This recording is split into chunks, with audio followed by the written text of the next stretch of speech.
I might be wrong, but your company might be cut off as a subcontractor. What? What are you talking about? That can't be true. Our company has been working with yours for decades.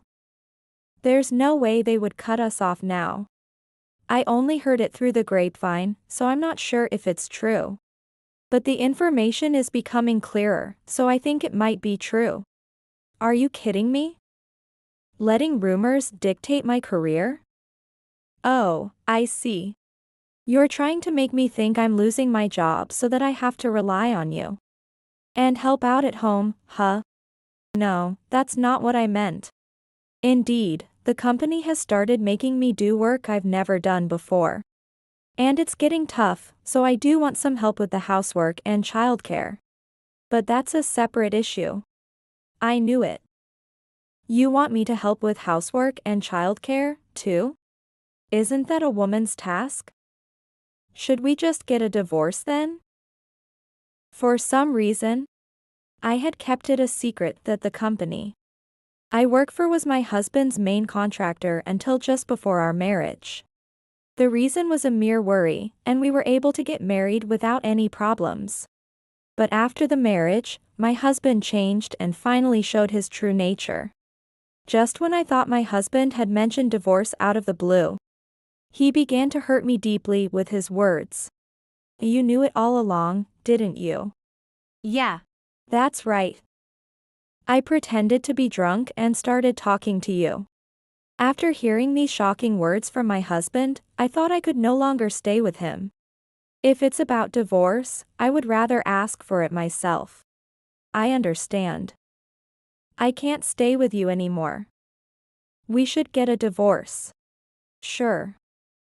Don't blame me if you regret it later. My husband thinks I will regret getting a divorce. But it is more likely that he will be the one to regret it. My name is Kelly. I work as a system engineer at an IT system company. Our company provides IT solutions to various industries, and it's quite a large company. 6 years after joining the company, at the age of 28, I finally got to the point where I got used to my job. With my job finally stable at almost 30, I thought it might be a good time to tie the knot with my boyfriend of 2 years. However, things do not always go smoothly in life, and sometimes they can be cruel. Hey. Don't try to finish such an important discussion with just a message. What do you mean by this? I finally got my boyfriend on the phone, and I unloaded on him the anxiety, impatience, and anger that had built up. Suddenly, he told me he wanted to break up. And he told me not just in person or even on the phone, but through a single line of a message, so it's no wonder my emotions were a mess. When I persistently asked him why, he gave the classic excuse that he had found someone else. I lost the will to cling to my boyfriend and hung up the phone. Someone else has come into my life, so let's break up. It's a typical phrase used when you don't want to explain why you want to break up. But in my case, it was different. My boyfriend at that time really had someone else. This kind of breakup has happened to me several times since I was young. I am aware that I am not particularly good looking. In my own evaluation, I'm slightly above the lower tier. However, my figure is slim and fairly good. I don't understand men's tastes, but it seems I'm just right in many ways. During my student days, men who just wanted a girlfriend or had been dumped by someone they liked would come to me. And as soon as a better-looking woman appeared, they would vanish.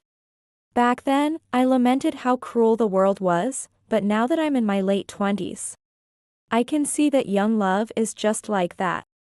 However, this time, since I was seriously considering marriage, I was as shocked as if I had been hit by a giant wrecking ball used for demolishing buildings.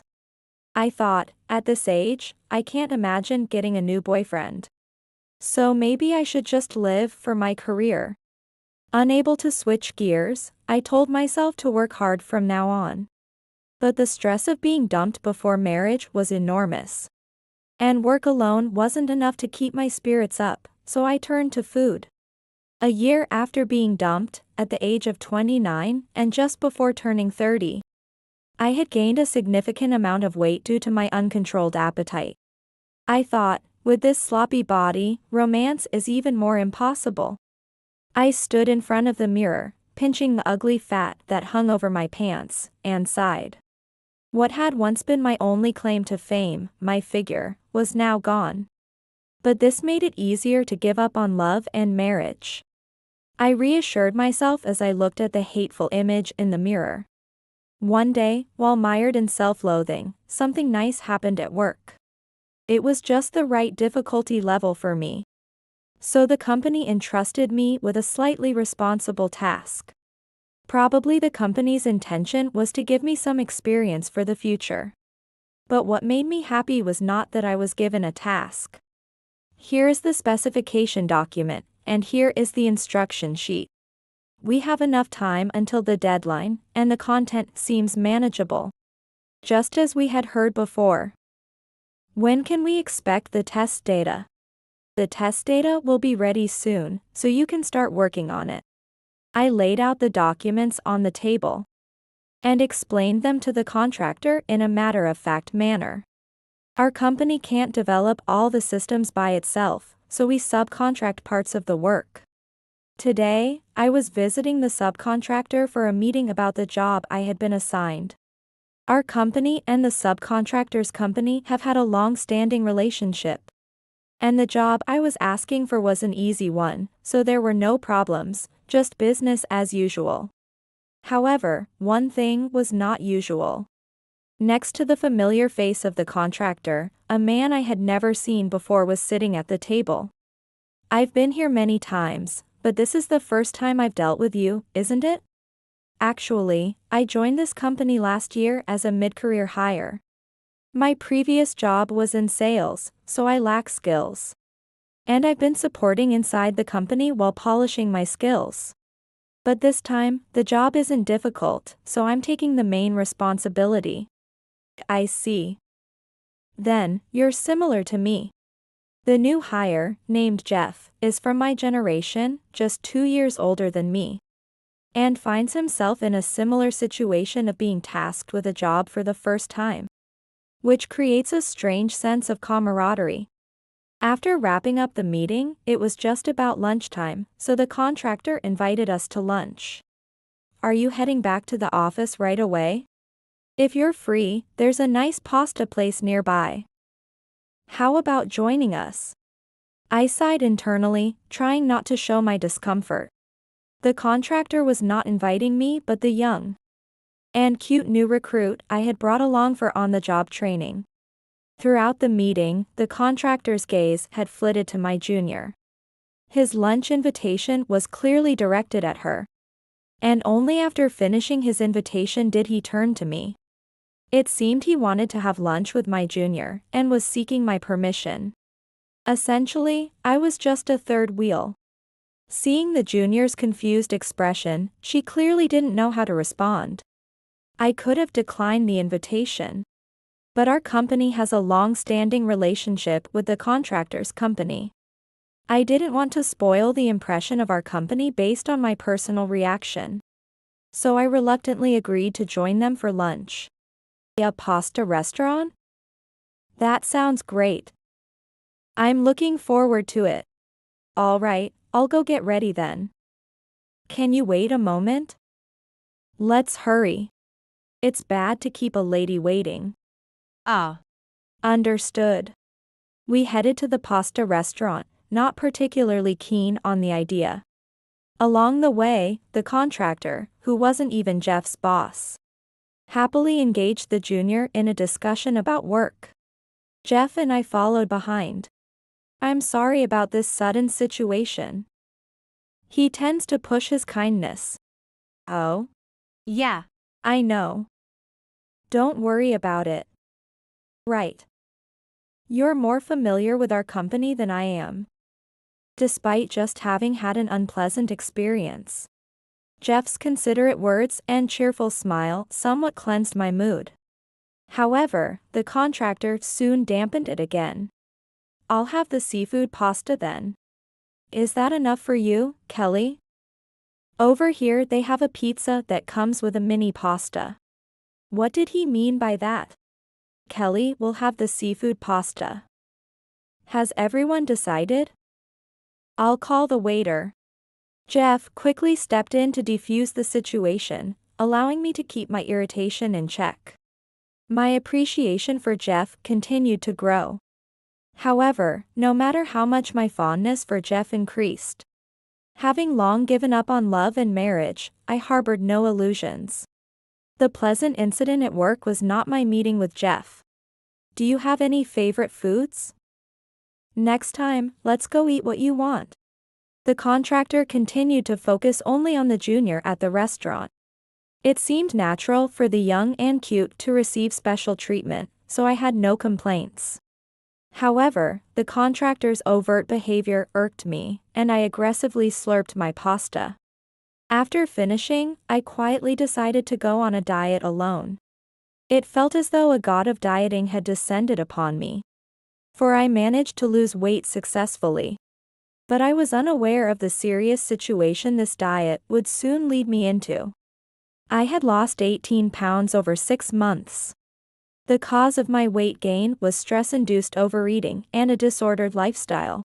So I managed to lose weight simply by regulating my life rhythm and exercising at the gym.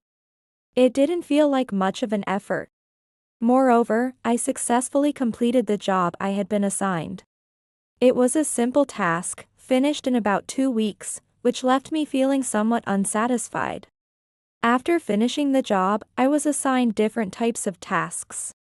The company seemed to want me to gain experience in various jobs. Changing jobs meant I no longer had to visit that contractor. Though I was disappointed that I couldn't show the contractor my new figure, I was relieved I no longer had to meet him. Yet, I was thankful for being inspired to diet. Reflecting on the day I decided to diet, I also remembered the pasta restaurant we visited. I thought, that pasta was pretty good, wasn't it? Maybe I'll go again. On a whim, I visited the pasta restaurant on my way home from work that evening. The atmosphere inside had completely changed from when we visited at lunch. Located in a business district, the place was filled with people stopping by after work, drinking alcohol with fried food as appetizers and finishing with pasta. The vibe was akin to a pub where one could easily stop by alone. While somewhat confused by the different atmosphere, I sat at the counter and ordered pasta. Huh? Aren't you ordering some alcohol? I found myself entangled with a drunk man sitting next to me. He had clearly had too much to drink alone, his speech slurred. Expecting trouble, I looked at the man's face and realized something. I thought, huh? Is that Jeff?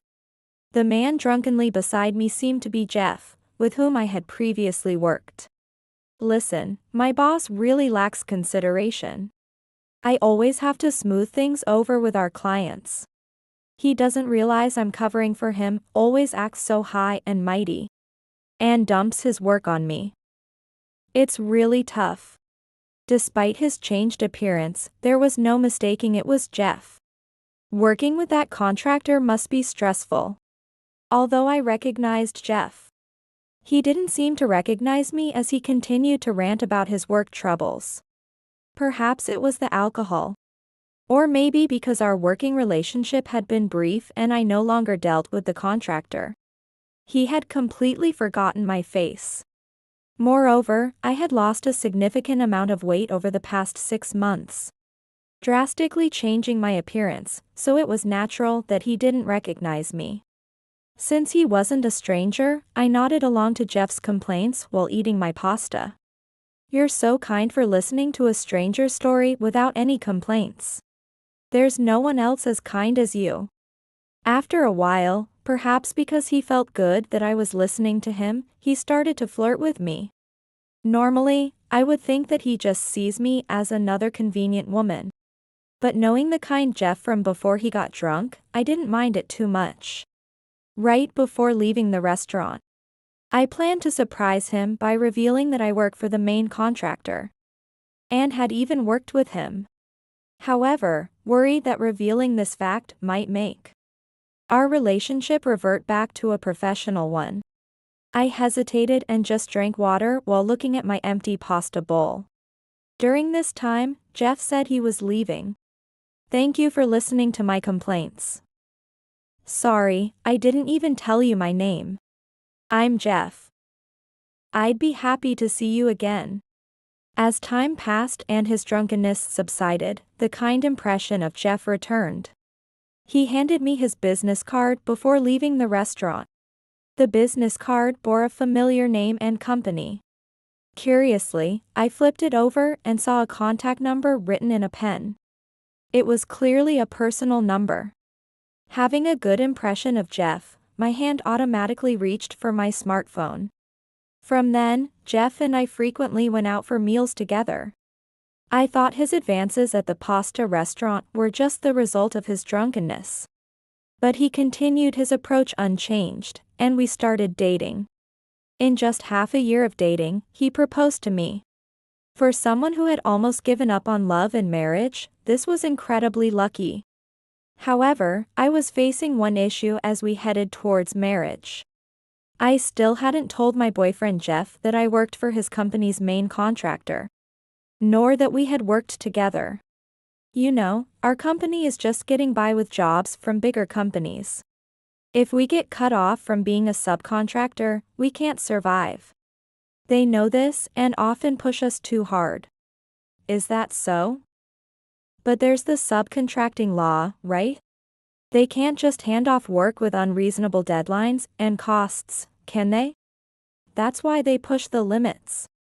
Setting just barely manageable deadlines or slightly lower costs within an acceptable range. And they put on a face like, you can handle this, right? It makes work always tough and frustrating. You work in IT, so you must understand, right? Yes, being a subcontractor is tough. I played along as if I were a third party. Jeff had forgotten my face. He also seemed to have forgotten my name, as he didn't recall me even when I introduced myself.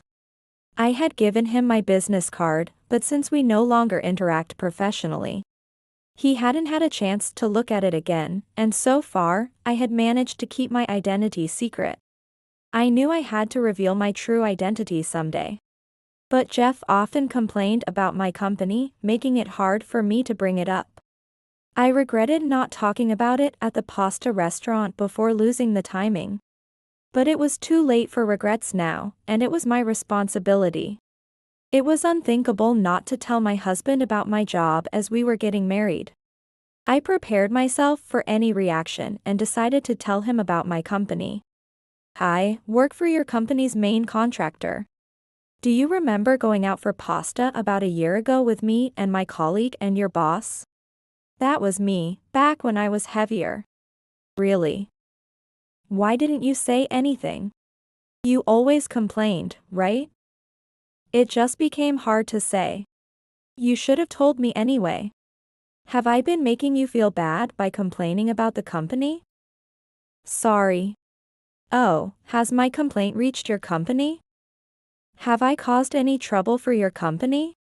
I haven't told anyone your complaints. And we're both just employees, right? Complaining or me reporting it wouldn't actually do anything, would it? That's true. I had confessed with a resolution to die for, but my husband laughed it off. It seems I was overly worried. Seeing him laugh, I also laughed at my own silliness. With my mind cleared of any worries, I was able to marry him with a refreshed feeling. I thought we were about to start a happy newlywed life, but after a while, my husband's attitude began to change. Hey, isn't dinner ready yet? Make sure it's ready as soon as I get home. I'm sorry. Work has been getting busier lately. Don't use work as an excuse. You're a wife, you have to take care of the home too. If you can't manage the housework, quit your job and switch to part-time. When my husband got home from work and realized that dinner wasn't ready, he headed to the bath. His work bag, tie, and jacket were carelessly thrown on the living room sofa. It meant I should tidy them up. After getting married, my husband became authoritarian, insisting I do all the household chores. The IT industry often has a clear hierarchy and is dominated by a sports team-like culture. And my husband's company was no exception. Even while we were dating, he showed slight signs of being authoritarian. It wasn't too harsh, and he was generally kind, so I didn't mind it. But after getting married, his domineering behavior intensified significantly. Probably, marrying me made him feel he could drop his inhibitions. I was worried about whether we could continue as a couple. But this too turned out to be an unnecessary worry. I'm 3 months pregnant. Really? That's great. My husband joyfully shouted and placed his hand on my still not so big belly. After learning I was pregnant, he began to help with the household chores. You just sit and rest. I'll go shopping. And I'll do the cleaning when I get back. Don't move from the sofa. Yes, yes. Got it. My husband hurriedly went out to shop for groceries, seemingly worried about leaving me alone at home. I was still quite capable of moving around, but he excessively pampered me. Thanks to this, on weekends, I hardly needed to get up from the living room sofa. And our roles at home completely reversed. His excessive care continued even after our daughter Stacy was born. I'll take care of the house, so you just stay with Stacy. It would be troublesome if anything happened. Yes, yes. Got it. From the kitchen, I can hear Jeff washing the dinner dishes. The clatter of plates and utensils audible from where I sit. At the beginning of our marriage, Jeff was very domineering. And I felt uncertain about our married life. However, now those worries seem to have disappeared, and I am currently sitting on the sofa, yawning while watching TV, leaving the household chores to Jeff. What a peaceful life. Yet, this peaceful life suddenly came to an end. Hey. Move it. Clean this up now. When Jeff came home, he immediately started yelling as he entered the living room, thinking that our daughter must have scattered her toys everywhere. I stopped preparing dinner and went to the living room, only to find just 2 dolls on the sofa. Jeff was upset because he had come home tired from work and couldn't sit down on the sofa right away. It's just dolls, and if he wanted to sit, he could just move them. There's plenty of space to sit even without moving them. If you want to sit, you can move them yourself. Why should I have to do that? That's something you should take care of. Jeff apparently wanted to sit right in the middle of the sofa and expected someone else to move the dolls for him. It's unclear why, but it seems he thinks this maintains his dignity at home. However, I can't see any dignity in this. He just seems like a petulant child. Our 3-year-old daughter has become so used to Jeff yelling that she no longer cries out of fear. Though she is too young to talk back, she stares at her father silently, glaring as if she's found an enemy. As our daughter grows, Jeff's domineering attitude has returned. He no longer does household chores or helps with childcare. It's as if he has reverted to the husband he was when we first married. But why has he changed again? Perhaps it has something to do with his job. Waiting for the right moment has led to regrets before, so driven by my curiosity, I decided to ask. Has something happened at work? Nothing special. If anything, work is going well, and I've been quite busy. That guy you used to get upset about seems to be running around busy too. Really? It's good that you're busy, but are you not overdoing it? Remember, changing jobs is also an option if you feel the company isn't right for you. Don't start acting high and mighty at home. At work, it may be subcontractor and main contractor. But here, I am the husband and you are the wife. Stop bringing up work stuff at home. Upset by my question, Jeff slammed the living room door so hard I thought it might break and stormed out. Honestly, I don't care much that he's reverted to his domineering self. What worries me more are his words. So, hoping again that it's just an unnecessary worry, I persistently ask the same questions. Hey, has there been any change at work since then? You've been asking about work a lot lately. Haven't I told you nothing's changed? Being asked the same question over and over, Jeff seems to be getting fed up. But I am genuinely concerned about his work situation. Hey, is work still going well? Are you busy? Didn't I tell you to stop talking about work at home? Why do you keep asking the same thing over and over? It's natural for Jeff to get angry. However, since I don't have any solid proof, it's hard to speak openly and definitively about my concerns. But waiting for the right time might lead to regrets. So, ready to face any consequences, I decide to explain why I've been bringing up his work. I heard a rumor. Your company might be dropped as a subcontractor. What? What are you talking about? That can't be true. Our company has been working with yours for decades. They can't just cut us off like that now. I only heard it through rumors within the company, so I'm not sure if it's true. But the information is becoming clearer, so I think it might be true. Are you kidding me? You think I'd let rumors force me into changing jobs? Oh, I see. You're trying to make me think I'm going to lose my job so that I have to rely on you and help out at home, right? No, that's not what I mean. Indeed, the company has started making me do work I've never done before. And it's getting tough, so I do want some help with the housework and childcare. But that's a separate issue. I knew it. You want me to help with housework and childcare, right? Isn't that women's work? Should we just get a divorce then? I had gathered all my courage to speak up, but Jeff laughed it off.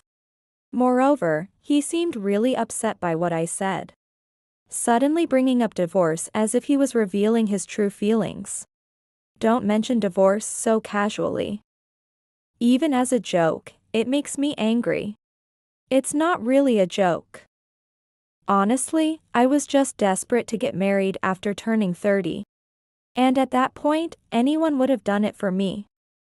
Then you showed up at the company. At first, when you were overweight, I thought no way. But when I saw you at the pasta restaurant that night and you had lost weight, I was surprised. Then I thought, well, this I can handle. I was so shocked by what Jeff was saying that my mind nearly went into a panic. I had only told him we had met just before our marriage. So he shouldn't have recognized me at the pasta restaurant yet. As I fell silent with a bad feeling, Jeff mercilessly continued to wound me with his words. You actually recognized me at the pasta restaurant, didn't you? Yeah. That's right. I pretended to be drunk and started talking to you. Did you really think someone who's just slightly above the lowest in terms of facial attractiveness would seriously fall in love and get married within half a year? A little kindness, and you followed right along. It's clear you've only been in shallow relationships up until now. Man, I never thought the talking skills I picked up in sales would come in handy like this. Why did you pretend not to recognize me until I said something? I thought you might be okay, because you work for the main contractor at our company. Being young and entrusted with leading a junior, I thought you were well regarded. If you're well regarded, then in a few years, I might benefit from your position. Maybe you could pull some strings for me when we work together? If you could get me a good evaluation from the main contractor, it would be easier for me to get a good position at my company. But then you switched jobs right after we started dating. Don't disappoint me like that. If that was the case, you should have broken up with me then. My goal was just to get married to anyone. Why would we need to break up? Besides, there's a chance I might end up working with your company again. I feel my fists clenching tighter and tighter. It seems I have always been treated just as the convenient woman since my student days. And nothing has changed. If it were just a relationship, I could reflect on it, switch my feelings, and move on. However, this time, we're married with a child. I desperately wanted to believe that Jeff was just angry and didn't mean what he said. There were times after we got married when you were kind to me. Remember, like when I was pregnant? You're desperate not to get divorced, huh? Well, I guess you would be desperate, considering your age, your looks, and the prospect of being a single mom in her mid-30s. I was nice to you when you were pregnant because I liked the kid, not you. Besides, kids are only cute when they're little. Once they start walking and get bigger, their cuteness drops off a cliff. That's why I thought I might as well end it. What does it mean that they are no longer cute when they grow up? Does he think of our daughter as a pet? No, even pets are family. Nobody would say they got bored because the pet grew up. It's okay if I'm the only one who gets hurt by his harsh words. However, I cannot forgive him for treating our daughter as less than a pet. I'd rather ask for a divorce myself. I've decided. I can't stay with you anymore. I want a divorce. Huh? Given your age and looks, remarriage would be hopeless, you know? Are you sure you want a divorce? Jeff seemed surprised that I brought up divorce, showing a moment of panic. However, he has a sports-like personality and dislikes taking back his words. He also doesn't think I'm worth reconsidering the divorce for. Fine, let's get divorced. It doesn't look like you'll be coming back to work for my company anyway. But don't regret it later. He accepted the divorce with a disdainful laugh. I had been concerned about his job and wondering if I could somehow help. But now we were heading towards divorce. Knowing his true nature, I can no longer continue with him. It's good this way. He thinks I will regret the divorce, but it's more likely that he will. We proceeded with the divorce. Since he still had a job and wasn't struggling financially, there was no dispute over property or child support. Now, living away from my petulant ex-husband, my daughter and I lead a peaceful life. However, a few months later, as if to shatter that peace, my ex-husband called in a frantic state. It was you. You did something, didn't you? What are you talking about? Our company is getting cut off as a subcontractor.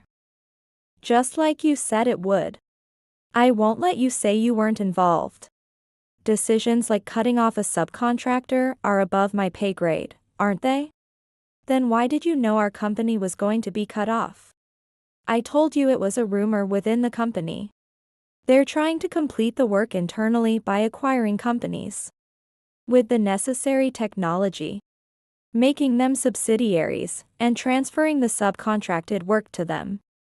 Was that rumor true? Yes. There was quite specific information about which company and when it would become a subsidiary, so I thought it was credible and told you. But you didn't believe me. Initially furious, Jeff's voice grew weaker over the phone. Although I couldn't see him, it seemed he had slumped to his knees. His company had depended heavily on the work from my company. As he now faced the prospect of losing his job, his despair was understandable. You should have told me specifically. If I had trusted what you said, we could have taken some action earlier. Just hearing we might be cut off isn't enough for me to believe it, right? Don't be unreasonable. Corporate acquisitions start and end with secrecy. That's why the details don't get out, and it's just rumors. You didn't trust what I said because it was a rumor. Negotiations began around when I went on maternity leave, and were supposed to be resolved in about 2 years, but got complicated and only recently concluded. There are many cases where negotiations falter due to leaks, so the company was very tense. How could I give detailed information in such circumstances? Even if I knew, as a rank-and-file employee, there's nothing I could have done. Maybe you couldn't have done anything, but your company could have, right? If I had complained about our company cutting off the subcontractor, It could have impacted the acquisition discussions. That's a huge risk. I already took a big step just by mentioning the possible cutoff. You should be grateful for that. Also, you mentioned that work got really busy before our divorce, right? Yeah. My boss suddenly started dumping a lot of work on me, running around like crazy. Maybe your company sensed what was coming. Companies often offload work on subordinates and get hectic when management is under pressure. So, the company is really on the brink, then? I don't know, but it's possible. By the way, before we divorced, I said my work had also gotten busier. But that's because I was seconded to a subsidiary to gain experience in new tasks. After finishing the work for your company, the negotiations hadn't started yet. But the plans for the acquisition were already underway back when we were dating. From the other end of the phone, I heard a thud. It seemed my ex-husband had collapsed. My ex-husband approached me thinking I was from the main contractor and even married me. But by the time we started dating, his company had already begun plans to cut off the subcontractor. This means his plan was doomed from the start. Moreover, he didn't trust my words and failed to realize that his job was at risk before we divorced. He probably regrets agreeing to the child support payments under the assumption that he would still have a job. If he had believed me, we could have discussed lowering the amount, but now that's all in the past. Hey, the company might go under. What about child support? I know the company might go under, I just told you that. But you still need to pay child support for Stacy's sake, okay? I hung up the phone, anticipating that my ex-husband would plead with me if the conversation continued any longer. And it seemed like it would just become troublesome. It was shocking when I discovered my ex-husband's true nature. But I'm trying to see the bright side that I found out only a few years into our marriage. With a shifted mindset, I began preparing dinner. Subsequently, my ex-husband's company completely stopped receiving work from my company. The company that used to contract out work is now handled by the subsidiary, where I am seconded, and I am involved in that work. Having been cut off as a subcontractor, my ex-husband's company quickly plunged into financial difficulties and is rumored not to last much longer. While I do feel a bit sorry, large companies must also devise strategies to survive. In society, it is common for some to be sacrificed for others to continue. This time, it just so happened to be my ex-husband's company. Also, it can be said that his company was at fault for not preparing adequately for the possibility of being cut off as a subcontractor. My ex-husband is on the brink of unemployment, so his savings are incredibly important to him. Therefore, the child support payments stopped after a few months. I tried every method possible, messages, calls, letters, to demand the child support payments from him. I have work, so technically, it's not a problem for me if the payments stop. However, I cannot forgive my ex-husband for treating our daughter worse than a pet. And part of me seeks to inflict mental distress on him just out of spite. That I also harbor resentment for the way he treated me as just another convenient woman, like all my previous boyfriends, remains a secret. Eventually, the phone calls stopped connecting, and I lost track of where he moved to. He will likely never appear before me again. I think it's better this way. I don't want to see his face anymore. Now that he has completely disappeared, I can fully focus on my work. Previously, I used work as a diversion from heartbreak. But this time, I am truly dedicated to living for my work. From now on, I plan to work hard for my daughter's sake.